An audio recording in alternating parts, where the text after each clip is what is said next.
বর্তমান সমাজে, বর্তমান দুনিয়ায় কিছু নামধারী মুসলমান সাহাবায়ে কেরামের সমালোচনা। একদিকে আল্লাহ রসুল বলেছেন, যখন তোমরা ওই সমস্ত লোকদের দেখতে পাবে যারা আমার সাহাবাদের সমালোচনা করে। এই কথাটা রসুল যখন বলেছিলেন, তখন দুনিয়াতে একটা লোক সাহাবাদের সমালোচনা করার মতো ছিল না।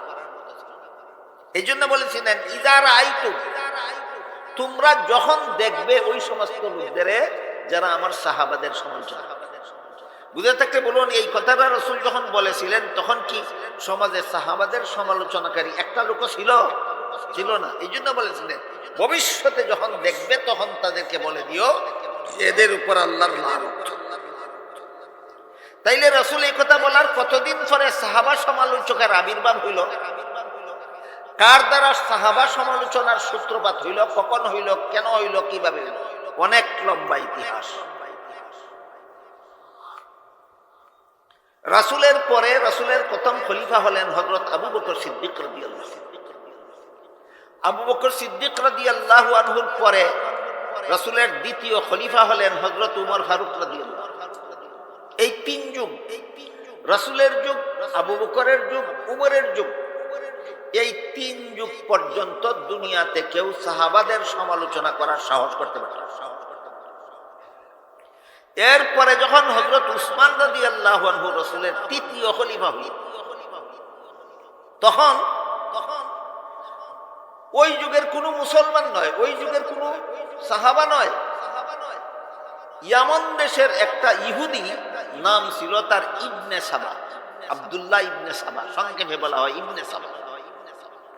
ইয়ামান দেশের একটা কুচক্রী ইহুদি ইবনে সাবা ইয়ামান থেকে মদিনা শরীফে আসলো, আর হযরত উসমান রাদিয়াল্লাহু আনহুর কাছে মুসলমান হওয়ার মিথ্যা ঘোষণা দিল। আন্তরিকভাবে মুসলমান হইল না সমাজকে ধোঁকা দেওয়ার জন্য মুসলমান হওয়ার ঘোষণা দিল? এই ধরনের ধোঁকা সম্পর্কে আল্লাহ বলেন, ইউখাদিউনাল্লাহ ওয়াল্লাযীনা আমানু ওয়া মা ইয়াখদাউনা ইল্লা আনফুসাহুম ওয়া মা ইয়াশউরুন। মুনাফিকরা নিজেদেরকে মুসলমান বলে, ইসলাম ধর্ম গ্রহণ করার মাধ্যমে নয়। মুনাফিকরা নিজেদেরকে মুসলমান বলে ঘোষণা দেয় সমাজের সরল মুসলমানকে ধোঁকা দেওয়া। ইয়ামান দেশ থেকে ইবনে সাবা নামের ইহুদি মদিনা শরীফে আসলো, হযরত উসমানের কাছে ইসলাম গ্রহণ করার ঘোষণা দিল। আন্তরিকভাবে না ধোঁকা দেওয়ার জন্য? ধোঁকা দেওয়ার জন্য। এমন ধোঁকা দেওয়া দিল, হযরত উসমান নিজেও সরল মনে বিশ্বাস করলেন সে মুসলমান হয়েছে। মদিনার মুসলমানেরাও সরল মনে বিশ্বাস করলো সে মুসলমান হয়ে গেছে। तमाम मुस्लिम जहाने घोषणा हইল যে ইবনে সাবা মুসলমান হয়েছে। সমস্ত সরল মুসলমানেরা সরল মানে বিশ্বাস করলেন যে ইবনে সাবা মুসলমান। এরপরে সে মুসলমানদের যে সমস্ত এলাকায় বড় শিক্ষিত মুসলমান নাই, অল্প শিক্ষিত অশিক্ষিত মুসলমান বিরাজ করে, ওই সমস্ত এলাকায় গিয়া ইসলামকে বিকৃতভাবে নূতনভাবে প্রচার করা শুরু। ইসলামকে যতভাবে ইবনে সাবা বিগড়াইছিল, এর মধ্যে একটা পদ্ধতি হল যে অল্প শিক্ষিত এবং অশিক্ষিত মুসলমানদের কাছে মদিনা থেকে অনেক দূর দূরান্ত থেকে গ্রাম্য এলাকায়, পল্লী এলাকায়, মুফাসসল এলাকায় গিয়া মুসলমানদেরকে বলতে লাগলো, হযরত আবু বকর তো রাসূলের রক্ত সম্পর্কীয় কোনো আত্মীয় নন, হযরত উমর রাসূলের রক্ত সম্পর্কীয় কোনো আত্মীয় নন, হযরত উসমান রাসূলের রক্ত সম্পর্কীয় কোনো আত্মীয় নন, হযরত আলী হলেন রাসূলের আপন চাচাতো ভাই। আমার কথা বুঝে থাকলে আপনারা বলবেন। আবু বকর ছিলেন রাসূলের শ্বশুর। শ্বশুর কি রক্ত সম্পর্কীয় আত্মীয়? না। সূরাতুল ফাতহের 29 নম্বর আয়াতের প্রথমাংশ আমি আপনাদের সামনে তিলাওয়াত করেছি।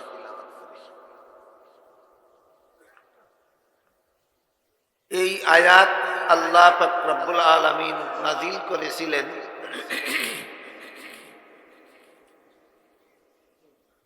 ঐতিহাসিক হুদাইবিয়ার সন্ধির ঘটনার একটা অংশকে কেন্দ্র। সেই ঘটনা অনেক লম্বা। ইসলামের ইতিহাসে যত প্রসিদ্ধ ঘটনা আছে এর মধ্যে এটা একটা প্রসিদ্ধ ঘটনা, হুদাইবিয়ার সন্ধি ঘটনা। হুদাইবিয়ার সন্ধির ক্ষেত্রে আল্লাহর রসুল সাল্লাল্লাহু আলাইহি ওয়াসাল্লাম মদিনা শরীফ থেকে প্রায় ১৫০০ মুসলমানকে সাথে নিয়ে মক্কা শরীফ এসেছিলেন উমরা হজ পালন করার উদ্দেশ্যে। মক্কা থেকে ১৯ মাইল দূরে হুদাইবিয়া নামক স্থানে মক্কাবাসী মূর্তি পূজারীরা বাধা হইয়া দাঁড়াইছে। শেষ পর্যন্ত আল্লাহর রাসূলের পক্ষ থেকে তাদেরকে বলা হইল যে তোমরা যে আমাদেরকে জুলুম অত্যাচার করে মক্কা থেকে বিতাড়িত করেছো, আমাদের বাড়িঘর ধন সম্পত্তি বিষয় সম্পদ জবরদখল করেছ, এইগুলির কোনো প্রতিশোধ নেওয়ার জন্য বা এগুলি উদ্ধার করার জন্য আমরা আসি। আমরা শুধু উমরা হজ পালন করার জন্য এসেছি, উমরা পালন করে আবার মদিনায় ফিরে যাব। এই কথা বলায় মক্কাবাসী মুহাম্মদুর রাসূলুল্লাহ সাল্লাল্লাহু আলাইহি ওয়াসাল্লামের কাছে আপোষ মীমাংসার মাধ্যমে তাদেরকে উমরা হজ করার সুযোগ দিতে রাজি। বিভিন্ন শর্ত শরাইতের আলোচনা হইল। এর মধ্যে একটা শর্ত ছিল, এই বছর আপনারা ইহরাম ভেঙে ফেলতে হবে, এই বছর মক্কায় আপনাদেরকে প্রবেশ করতে দেওয়া হবে, এখান থেকেই মদিনাতে ফিরে যাবেন, আগামী বছর এসে উমরা ইহরাম যে ভাঙলেন এই উমরা আগামী বছর এসে কাজা করবে। এইভাবে বেশ কিছু শর্ত শরাইত শর্ত সাপেক্ষে উভয় পক্ষে একটা একমত হইলে তখন এই শর্ত শরাইতগুলি চুক্তিগুলি লেখার জন্য হযরত আলী রাদিয়াল্লাহু আনহুর কাছে কাগজ কলম দেওয়া। হযরত আলী রাদিয়াল্লাহু আনহু ঐতিহাসিক হুদাইবিয়ার সন্ধির হেডিং লিখেছিলেন, মক্কার কুরাইশ বংশের সর্দারদের মধ্যে আর মুহাম্মদুর রাসূলুল্লাহর মধ্যে সম্পাদিত চুক্তিনামা। এরা এখানে বাধা হইয়া দাঁড়াইল, বলল যে কাগজে মুহাম্মদুর রাসূলুল্লাহ লেখা হবে এই কাগজে আমরা দস্তখত করব। কেন দস্তখত করবে না? তারা বলে যে মুহাম্মদকে আমরা রাসূলুল্লাহ মানি না বলেই তো তোমাদের সাথে যত সব গন্ডগোল। কাজেই যে কাগজে মুহাম্মদ নামের সাথে রাসূলুল্লাহ লেখা হবে এই কাগজে আমরা দস্তখত করার মানেই হবে আমরা মুহাম্মদকে রাসূলুল্লাহ মেনে নিলাম। এটা তো হতেই পারে না। তখন রাসূল হযরত আলী রাদিয়াল্লাহু আনহুকে বললেন, আলী, এই চুক্তিনামাটা ছিল 10 বছর মেয়াদি। এই 10 বছর মেয়াদি চুক্তিনামায় আমার নামে রাসূলুল্লাহ লেখলেই কি আসে যায় আর না লেখলেই কি আসে যায়? আমি তো 10 বছরের মেয়াদি রাসূল না, আমি তো চিরস্থায়ী রাসূল। কাজেই রাসূলুল্লাহ শব্দটা কেটে দিয়ে আব্দুল্লাহর পুত্র মুহাম্মদ লিখে ফেল, তবুও সন্ধি চুক্তিটা হয়ে যায়। হযরত আলী রাদিয়াল্লাহু আনহু বললেন, ওগো আল্লাহর রাসূল, আমি আপনার মুহাম্মদ নামের সাথে রাসূলুল্লাহ কথাটা লিখে ফেলেছি। এখন আমার হাতের কলম দ্বারা আপনার নাম থেকে রাসূলুল্লাহ কেটে ফেলার মতো সাহস আমার। তখন রাসূল বলেন, তোমার সাহস না থাকলে কাগজ কলম আমার হাতে।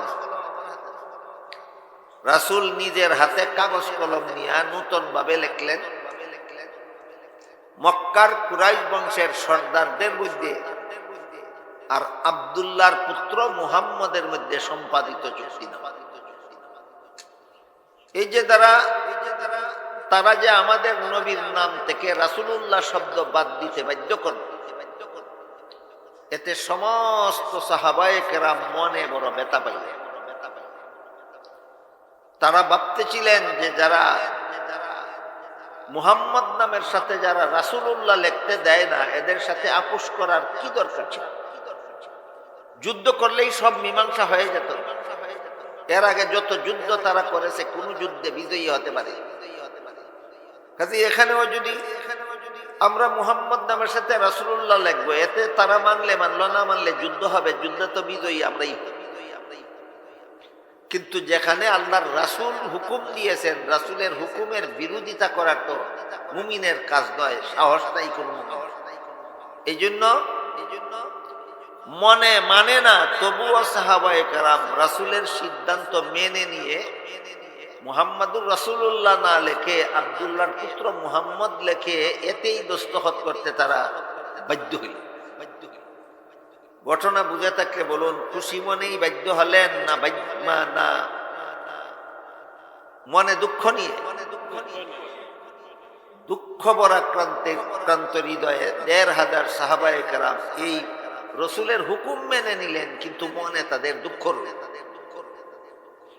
এই মনের দুঃখ নিয়ে তার যখন হুদাইবিয়া থেকে মদিনার পথে ফিরে যাচ্ছিলেন, তখন আল্লাহ এই আয়াত নাজিল করে বলেন, মুহাম্মাদুর রাসূলুল্লাহি ওয়াল্লাযীনা মাআহু আশিদ্দাউ আলাল কুফারি রুহামাউ বাইনাহুম।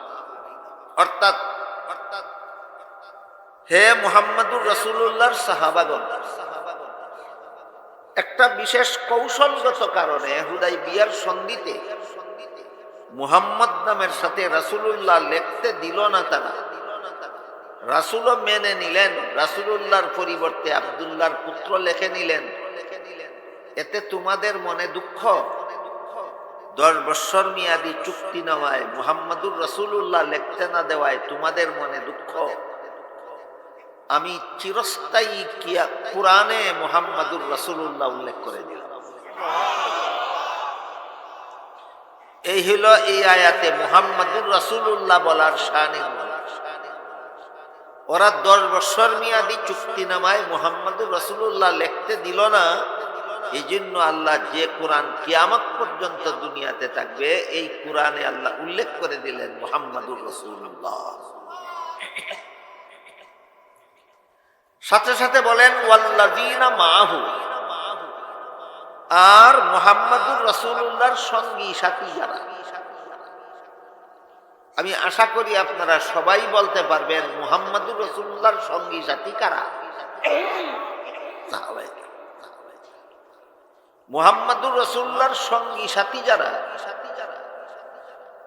তাদের অনেক বিশেষণ, অনেক গুণাবলীর বিবরণ আল্লাহ কোরআনের বিভিন্ন আয়াতে দিয়েছেন। সমস্ত কোরআন হাদিসের বর্ণিত রাসূলের সাহাবাগণের মান মর্যাদা সম্বলিত কোরআন হাদিসের সমস্ত বিবরণের সারমর্ম হল, সারা দুনিয়ার সর্বযুগের সমস্ত ওলিয়া উলিয়াগণের চেয়ে মুহাম্মাদুর রাসূলুল্লাহর যে কোনো একজন সাহাবীর মর্যাদা শ্রেষ্ঠ। বুঝে থাকলে বলুন তো, কোন দুনিয়ার কোন ওলিয়া উলিয়ার মর্যাদা কোন সাহাবীর সমান না? সকল সাহাবীর মর্যাদা ওলিগণের চেয়ে শ্রেষ্ঠ। ওলিগণের চেয়ে। এই কথা বিশ্বাস করতে হবে। এই কথা বিশ্বাস না করলে আহলে সুন্নাত ওয়াল জামাতের অন্তর্ভুক্ত থাকা যাবে না। দুনিয়াতে আল্লাহর যত ওলি আউলিয়া বুজুর্গানে দিন অতীতে জন্ম হয়ে গেছেন, বর্তমান দুনিয়াতে আছেন, কিয়ামত পর্যন্ত জন্ম হবেন, সমস্ত ওলি আউলিয়াগণের চেয়ে মুহাম্মাদুর রাসূলুল্লাহর যে কোনো সাহাবীর মর্যাদা শ্রেষ্ঠ। এই জন্য তিরমিজি শরীফের বর্ণিত এক হাদিসে রাসূল করিম সাল্লাল্লাহু আলাইহি ওয়াসাল্লাম বলেন, ইযা রাআইতুমুল লাযীনা ইয়াসুব্বুনা আসহাবি ফাকুলু লানাতুল্লাহি আলা শাররিকা। এই হাদিসের মর্ম হইল, হে আমার উম্মত মুসলমানেরা, তোমরা যখন ওই সমস্ত লোকদের দেখতে পাবে যারা আমার সাহাবাদের সমালোচনা করে, তাদেরকে বলে দিও আমার সাহাবাদের সমালোচনা যারা করে তাদের উপর আল্লাহর লানত। রাসূলের সাহাবাদের সমালোচনা যারা করে তাদের উপর আল্লাহর লানত। পরিষ্কারভাবে হাদিস শরীফে এই কথাটা উল্লেখ থাকা সত্ত্বেও সমাজে এমন যথেষ্ট পরিমাণ মুসলমান নামদারি আছে যারা রাসূলের সাহাবাদের সমালোচনাকে গৌরব মনে করে। এমর্মে পৃথিবীর বিখ্যাত দার্শনিক ওলি আল্লামা জালালউদ্দিন রুমি রহমতুল্লাহি আলাইহি তার অমর গ্রন্থ মুস্তফি শরীফে লেখেন, চু খুদা খাহাত কে পর্দা কসদরদ, চু খুদা খাহাত কে পর্দা কসদরদ, মাইল সন্দর তানায়ে পাকা বুরদ। আল্লাহ যখন কাউকে বেইজ্জত করতে চান তখন তাকে আল্লাহওয়ালাদের সমালোচনায় লাগান। আল্লাহওয়ালাদের সমালোচনায় কারা লিপ্ত হয়? আল্লাহ নিজে যাদেরকে অপমান করেন। আরেক হাদিসে রাসূল করিম সাল্লাল্লাহু আলাইহি ওয়াসাল্লাম বলেন, যে ব্যক্তি আমার সাহাবাগণের সমালোচনা করবে তারা আমি রাসূলকেই সমালোচনা করবে, আর যে আমি রাসূলকে সমালোচনা করলো সে আল্লাহকেই সমালোচনা করবে, আর যে আল্লাহকে সমালোচনা করলো তার মরতে কিছুদিন দেরি হতে পারে, কিন্তু আল্লাহ তাকে গজবের হাতে ধরতে দেরি করে। আমাদের বুঝার ব্যাপার হইল, সমালোচনা করলো সাহাবাগণের, এটা রাসূলের সমালোচনা কিভাবে? আর রাসূলের সমালোচনাটা আল্লাহর সমালোচনা কিভাবে? তার কারণ হইল সমস্ত সাহাবায়ে কেরাম হইলেন রাসূলের সরাসরি ছাত্র। আপনারাও রাসূলের ছাত্র, কিন্তু সরাসরি না। এক হাদিসে রাসূল বলেন, ইন্নামা আনা বুইসতু মুআল্লিম। এর অর্থ হলো আল্লাহ আমাকে উম্মতের শিক্ষক বানাইয়া পাঠিয়েছেন। সাহাবাগণের শিক্ষক ছিলেন রাসূল ডাইরেক্ট, আর পরবর্তী উম্মতের শিক্ষক হলেন রাসূল একমাত্র সাহাবাগণের মাধ্যমে। আপনারাও রাসূলের ছাত্র, সরাসরি ছাত্র না সাহাবাগণের মাধ্যমে? আর সাহাবাগণ রাসূলের ছাত্র ছিলেন সরাসরি, তো সাহাবাগণ হলেন রাসূলের সরাসরি ছাত্র। এই ছাত্রদেরকে সমালোচনা করার মর্ম দ্বারায় উস্তাদটা ভালো না, কি মনে বুঝেন কথা? এই ছাত্রগণের সমালোচনা করার অনিবার্য মর্ম কি দাঁড়ায়? শিক্ষকটা ভালো না। এই জন্য রাসূল বলেন, আমার সাহাবাগণের সমালোচনা যে করলো সে আমার রাসূলকেই সমালোচনা। এই ভালো না লোকটাকে শিক্ষক বানাইল কে? তাহলে খারাপ লোকটারে যে শিক্ষক বানাইলো সেও তো ভালো না। এই জন্য রাসূল বলেন, আমার সমালোচনা যে করলো সে আল্লাহরই সমালোচনা।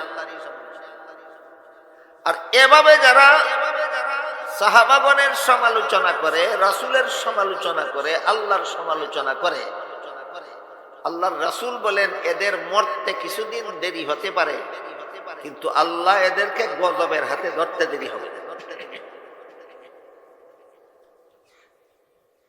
তাই আহলে সুন্নাত ওয়াল জামাতের আকীদা বিশ্বাস হলো, সাহাবাদের মর্যাদার ব্যাপারে আহলে সুন্নাত ওয়াল জামাতের আকীদা বিশ্বাস হলো রাসূলের যে কোনো সাহাবীর মর্যাদা সারা দুনিয়ার সর্বযুগের সমস্ত ওলিয়া উলিয়াগণের চেয়ে শ্রেষ্ঠ।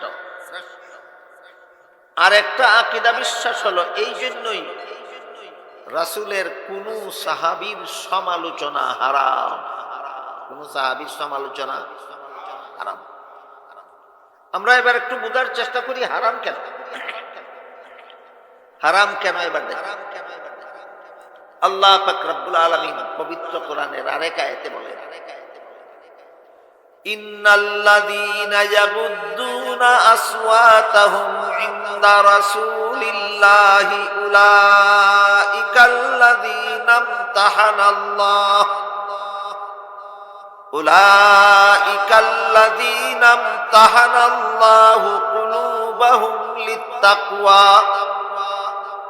লাহুম মাগফিরাতুন ওয়া আজরুন আযীম। রাসূলের দরবারে সাহাবাদেরকে নিয়ে একটা পরামর্শ বসছিল। সেই পরামর্শ সবাই নিজের স্বাধীন মতামত প্রকাশ করতে গিয়ে দুইজন সাহাবীর মধ্যে একটু কথা কাটাকাটি হয়ে গেছে। আর দুইজনে কথা কাটাকাটি হইলে এক সময় অনিচ্ছাবশতই গলার আওয়াজ বড় হয়ে যায়। এই দুইজন সাহাবীর কথা কাটাকাটির এক পর্যায়ে তাদের গলার আওয়াজ একটু বড় হয়ে যায়। এই বৈঠকের সমস্ত সদস্যরা হলেন রাসূলের সাহাবা, আর সভাপতি হলেন স্বয়ং রাসূল। কাজেই রাসূলের সভাপতিত্বে চলন্ত সভা, যেখানে রাসূল উপস্থিত, তার সামনে দুইজন সাহাবী যার যার স্বাধীন মতামত ব্যক্ত করতে গিয়া কথা কাটাকাটি হইয়া এক পর্যায়ে গলার আওয়াজ বড় হয়ে যাওয়ার কারণে আল্লাহ পাক রব্বুল আলামিন আয়াত নাযিল করে বলেন,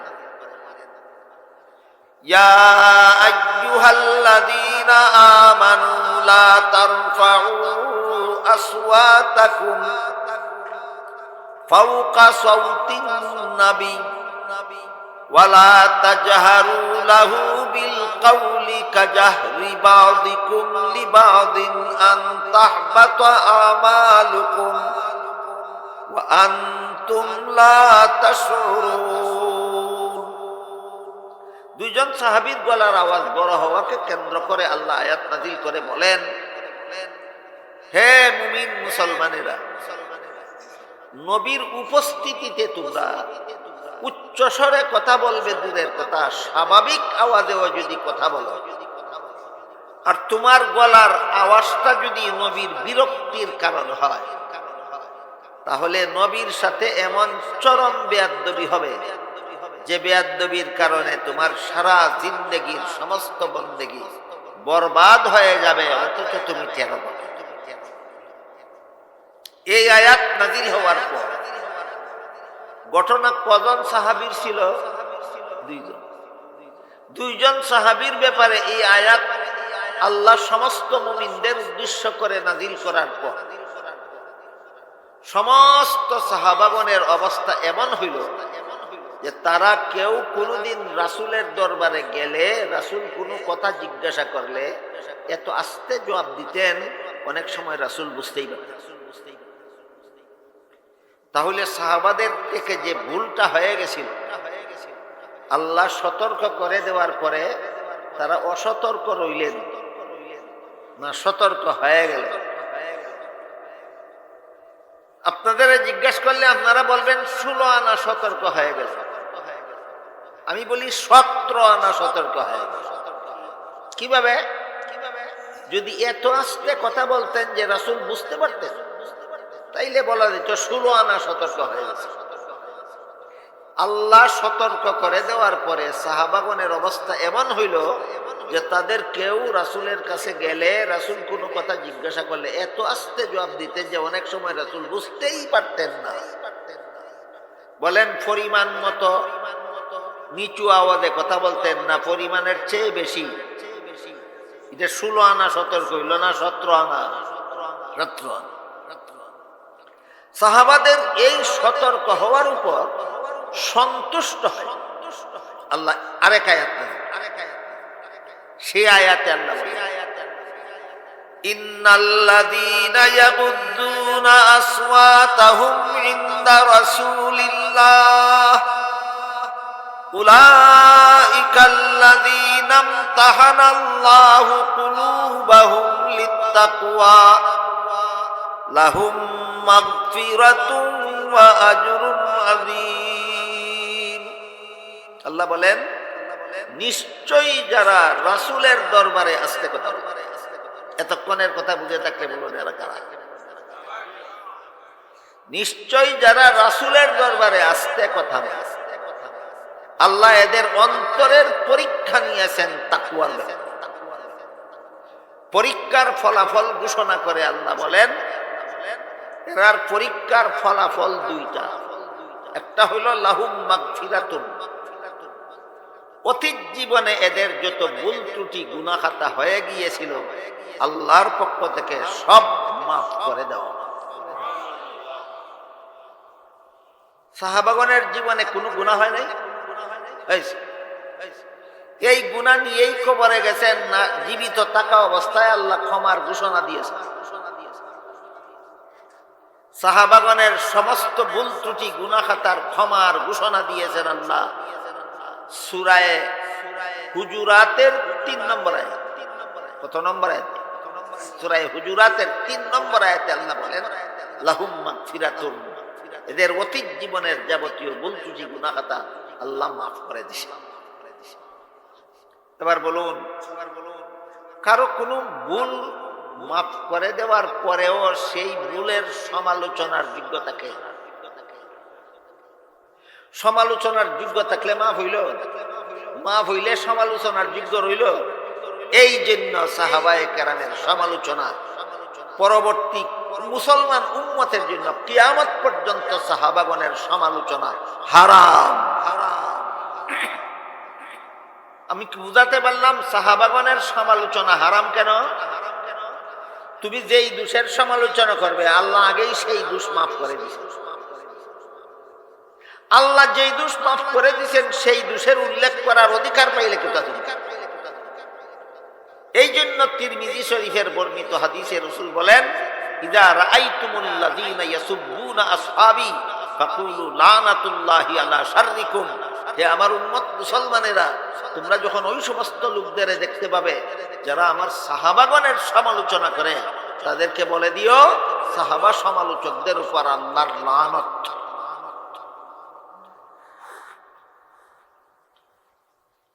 সাহাবাদের সংশোধন হওয়ার এক পুরস্কার অতীতের সব গুনাহ মাফ, আরেক পুরস্কার ঘোষণা দিয়ে আল্লাহ বলেন ওয়া আজরুন আযীম, মহা পুরস্কার। মহা পুরস্কারের বিবরণ অন্য হাদিসে উল্লেখ আছে। যারা রাসূলের সাহাবী না এদের কেউ যদি উহুদ পাহাড় পরিমাণ স্বর্ণ আল্লাহর রাস্তায় দান করে, কি পরিমাণ? আপনারা কিতামর হনসা বহল উহুদ পাহাড় পরিমাণ স্বর্ণ 3 মণ হইব না লক্ষ লক্ষ কোটি কোটি টন, লক্ষ লক্ষ কোটি কোটি টন স্বর্ণ যদি কেউ আল্লাহর রাস্তায় দান করে আর সে সাহাবী না হয়, এই লক্ষ কোটি টন স্বর্ণ দান করার দ্বারা যে সওয়াব পাবে এই সওয়াব সাহাবায়ে কেরামের কেউ আধা কেজি পরিমাণ, আনুমানিক আধা কেজি পরিমাণ গম আল্লাহ রাস্তায় দান করে যেই মর্যাদা পাইছেন তোমরা উহুদ পাহাড় পরিমাণ স্বর্ণ দান করেও সেই মর্যাদা আল্লাহর কাছে পাবে। তাহলে উম্মতের নেক আমলের পুরস্কার বড় না সাহাবাদের নেক আমলের পুরস্কার বড়? কারণ কি? বিভিন্ন কারণ আছে, বিভিন্ন কারণ আছে। একটা কারণ হলো পরবর্তীদের প্রায় সবাই মুসলমানের ঘরে জন্ম হওয়ার কারণে মুসলমান, বিলাসী মুসলমান। আমি মুসলমানের ঘরে জন্ম হয়েছি, মুসলমান বাড়িতে লালিত পালিত হয়েছি, মুসলমানের সমাজে বসবাস করি, আমার নামাজ পড়তে কোনো বাধা নাই, কলেমা পড়তে কোনো বাধা নাই, আযান দিতে বাধা নাই, ইকামত দিতে বাধা নাই, ঈদের নামাজ পড়তে বাধা নাই, নির্বিঘ্নে সব ইসলামের সব কাজ করছে। সাহাবায়ে কেরাম এমন পরিবেশে ইসলাম গ্রহণ করেছিলেন যেই পরিবেশে কলেমা পড়া মাত্রই মা শত্রু হইয়া যেত, বাবা শত্রু হইয়া যেত, ভাই শত্রু হইয়া যেত, বোন শত্রু হইয়া যেত, স্বামী শত্রু হইয়া যেত, স্ত্রী শত্রু হইয়া যেত, সমাজ শত্রু হইয়া যেত, দেশ শত্রু হইয়া যেত, দেশান্তর করে দিত, না হলে হত্যা করে ফেলত। এমন পরিস্থিতিতে সাহাবায়ে কেরাম ইসলাম গ্রহণ করেছিলেন। পরিস্থিতি বুঝে থাকতে বলেন আপনাদের খয়রাতের সওয়াব বেশি হওয়া দরকার না সাহাবায়ে কেরামের খয়রাতের সওয়াব বেশি হওয়া দরকার? তো সাহাবায়ে কেরামকে আল্লাহ পাক রব্বুল আলামিন অতীতের সমস্ত গুনাহ খাতা মাফের ঘোষণা দিলেন, আর উম্মতের সকলের নেক আমলের পুরস্কার চেয়ে সাহাবায়ে কেরামের পুরস্কার অধিক পুরস্কারের।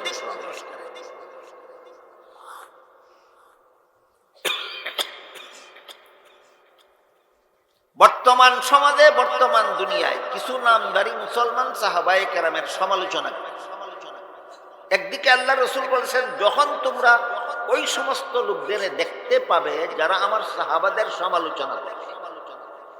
এই কথাটা রসুল যখন বলেছিলেন, তখন দুনিয়াতে একটা লোকও সাহাবাদের সমালোচনা করার মতো ছিল না।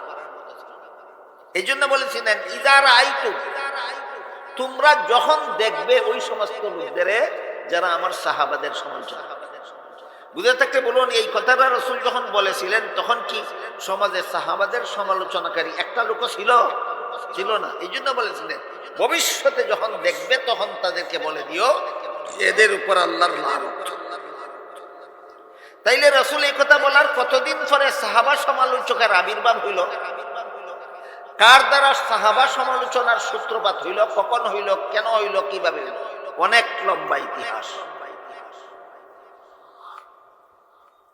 রাসূলের পরে রাসূলের প্রথম খলিফা হলেন হযরত আবু বকর সিদ্দিক রাদিয়াল্লাহু আনহু। আবু বকর সিদ্দিক রাদিয়াল্লাহু আনহুর পরে রাসূলের দ্বিতীয় খলিফা হলেন হযরত উমর ফারুক রাদিয়াল্লাহু আনহু। এই তিন যুগ, রাসূলের যুগ, আবু বকরের যুগ, উমরের যুগ, এই তিন যুগ পর্যন্ত দুনিয়াতে কেউ সাহাবাদের সমালোচনা করার সাহস করতে পারে না। এরপরে যখন হযরত উসমান রাদিয়াল্লাহু আনহু রাসূলের তৃতীয় খলিফা হলেন, তখন ওই যুগের কোনো মুসলমান নয়, ওই যুগের কোনো সাহাবা নয়, ইয়ামন দেশের একটা ইহুদি, নাম ছিল তার ইবনে সাবা, আব্দুল্লাহ ইবনে সাবা, সংক্ষেপে বলা হয় ইবনে সাবা। ইয়ামন দেশের একটা কুচক্রী ইহুদি ইবনে সাবা ইয়ামান থেকে মদিনা শরীফে আসলো, আর হযরত উসমান রাদিয়াল্লাহু আনহুর কাছে মুসলমান হওয়ার মিথ্যা ঘোষণা দিল। আন্তরিকভাবে মুসলমান হইল না সমাজকে ধোঁকা দেওয়ার জন্য মুসলমান হওয়ার ঘোষণা দিল? এই ধরনের ধোঁকা সম্পর্কে আল্লাহ বলেন, ইউখাদিউনা আল্লাহ ওয়াল্লাযীনা আমানু ওয়া মা ইয়াখদাউনা ইল্লা আনফুসাহুম ওয়া মা ইয়াশউরুন। মুনাফিকরা নিজেদেরকে মুসলমান বলে, ইসলাম ধর্ম গ্রহণ করার মাধ্যমে নয়। মুনাফিকরা নিজেদেরকে মুসলমান বলে ঘোষণা দেয় সমাজের সরল মুসলমানকে ধোঁকা দেওয়া। ইয়ামান দেশ থেকে ইবনে সাবা নামের ইহুদি মদিনা শরীফে আসলো, হযরত উসমানের কাছে ইসলাম গ্রহণ করার ঘোষণা দিল। আন্তরিকভাবে না ধোঁকা দেওয়ার জন্য? ধোঁকা দেওয়ার জন্য। এমন ধোঁকা দেওয়া দিল, হযরত উসমান নিজেও সরল মানে বিশ্বাস করলেন সে মুসলমান হয়েছে। মদিনার মুসলমানেরাও সরল মানে বিশ্বাস করলো সে মুসলমান হয়েছে। तमाम মুসলিম জাহানে ঘোষণা হইল যে ইবনে সাবা মুসলমান হয়েছে। সমস্ত সরল মুসলমানেরা সরল মানে বিশ্বাস করলেন যে ইবনে সাবা মুসলমান। এরপরে সে মুসলমানদের যে সমস্ত এলাকায় বড় শিক্ষিত মুসলমান নাই, অল্প শিক্ষিত অশিক্ষিত মুসলমান বিরাজ করে, ওই সমস্ত এলাকায় গিয়া ইসলামকে বিকৃতভাবে নূতনভাবে প্রচার করা শুরু। ইসলামকে যতভাবে ইবনে সাবা বিগড়াইছিল, এর মধ্যে একটা পদ্ধতি হল যে অল্প শিক্ষিত এবং অশিক্ষিত মুসলমানদের কাছে মদিনা থেকে অনেক দূর দূরান্ত থেকে গ্রাম্য এলাকায়, পল্লী এলাকায়, মুফাসসল এলাকায় গিয়া মুসলমানদেরকে বলতে লাগলো, হযরত আবু বকর তো রাসূলের রক্ত সম্পর্কীয় কোনো আত্মীয় নন, হযরত উমর রাসূলের রক্ত সম্পর্কীয় কোনো আত্মীয় নন, হযরত উসমান রাসূলের রক্ত সম্পর্কীয় কোনো আত্মীয় নন, হযরত আলী হলেন রাসূলের আপন চাচাতো ভাই। আমার কথা বুঝে থাকলে আপনারা বলবেন। আবু বকর ছিলেন রাসূলের শ্বশুর। শ্বশুর কি রক্ত সম্পর্কীয় আত্মীয়? না। উমর ছিলেন রাসূলের শ্বশুর। শ্বশুর কি রক্ত সম্পর্কীয় আত্মীয় হয়? না। উসমান ছিলেন রাসূলের জামাতা। জামাতা কি রক্ত সম্পর্কীয় আত্মীয় হয়? না। আলী ছিলেন রাসূলের আপন চাচাতো ভাই। এবার বলুন, আপন